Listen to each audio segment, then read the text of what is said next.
Barokahna sekolai. Ada yang bertanya sama saya ketika saya berbicara di suatu majelis. Mengapa sekarang ini sepertinya sekolah kehilangan kesaktian untuk membentuk hati anak-anak kita? Ini pertanyaan dan bukan pernyataan saya. Saya hanya mampu menjawab begini. Dulu orang tidak sekolah setinggi sekarang ini. Bahkan di kampung tak ada yang hebat berteori pendidikan sedahsyat hari ini. Bisa dibilang teori pendidikan sekarang mungkin sudah menyentuh langit ketujuh. Tapi sebenarnya ada yang hilang, yang disebut dengan keberkahan. Keberkahan bukan buatan manusia, melainkan pamasena puange, rahmat Allah.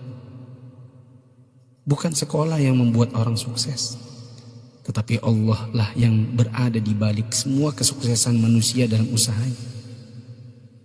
Maksudnya, secara khusus saya mengajak Anda yang berusia 40 tahun ke atas untuk menengok sejenak ke belakang. Balik.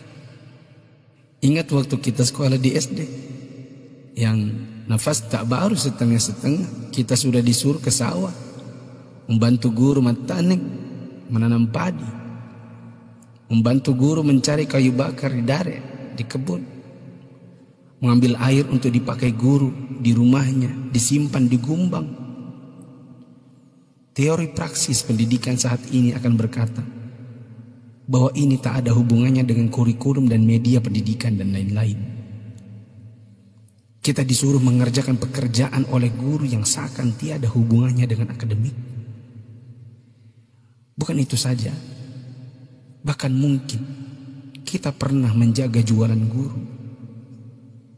Tak hanya itu, kita kalau dipukul oleh guru hingga setengah hidup, atau masengo, mimisan, akibat pukulan mister kayu guru dan jangka pelingkar yang ujungnya runcing.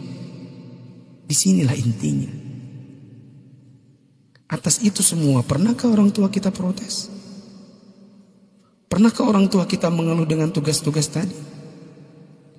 Pernahkah orang tua kita melarang kita ikut ekskul dalam tanda kutip yang saya sebutkan tadi, mencari kayu, mengambil air? Sama sekali no. Orang tua kita tak pernah mempersoalkan. Inilah mata air yang mengalirkan keberkahan. Atas kesabaran orang tua terhadap dunia persekolahan, Allah pun turun dengan tangannya. Dia membalas kebaikan hati orang tua atas penghormatan terhadap guru dan eksistensi sekolah yang bahkan mungkin dengan segala kelemahan. Tak perlu pakai teori pendidikan, sebab orang tua kita tak paham itu semua. Tapi teori dan kehendak Allah yang berlaku. Inilah yang disebut dengan barakah, keberkahan. Boleh jadi kita sudah jauh berjalan, tapi mari kita tengok sejenak betapa hebatnya pendidikan orang dulu.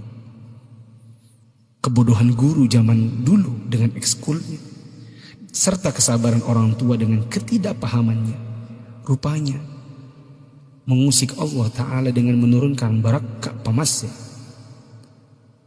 atas berkat rahmat Allah. Bukan hanya bagi guru, tidak juga hanya untuk orang tua. Bahkan keberkahan itu pun dinikmati oleh anak didik. Tengoklah sekarang, orang tua memenjarakan guru, anak memfitnah gurunya, dicubit bilangnya ditempeleng, diajari katanya dicaci maki,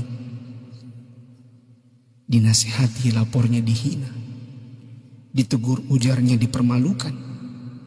Bagaimana mungkin berkah Allah bisa datang? Anda yang berumur 40-an, pernah kita melakukan ini? Bahkan kita membohongi orang tua karena melindungi guru. Kalau perlu orang tua tak perlu tahu apapun keadaannya. Itulah sebabnya di akhir sekolah dahulu kita selalu menyisakan air mata kebahagiaan.